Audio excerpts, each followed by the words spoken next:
Monica with New Social here, and today I want to show you the CoLuck raised garden bed. It is a big, beautiful shelf with vertical garden bed planters. Let's just open it. We'll get into it. This is gonna be. I'm so excited. This is gonna be great. Let's go.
It's so cool.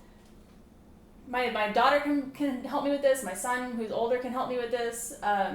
Planting and stuff. It's fun. It's great. Like it's so much fun that my short little children can help me plant flowers and stuff, and then they can be a part of the whole process of either raising herbs or gathering them, because they don't have to climb ladders to get access to them because they're nice and low to the ground. It's very, very easy to pull things in and out as you need them, swap out the pots, move them higher or lower. My daughter is going to be, she's in love with this. This is great. And I think that what I love the most is that it can go indoors or outdoors. There's no mess involved. It's very beautiful to look at. It's a great statement piece if you want to put it indoors. I'm keeping mine outdoors just because of confined spaces and stuff like that. But this is fantastic. I can't recommend this thing enough. It's beautiful, it's ergonomic, it's practical, it's great for families to get together and have something fun to do in the garden, an outdoor activity. it's amazing. It's great in every way. Thank you so much for joining me today. Please like and subscribe, and we hope to see you next time.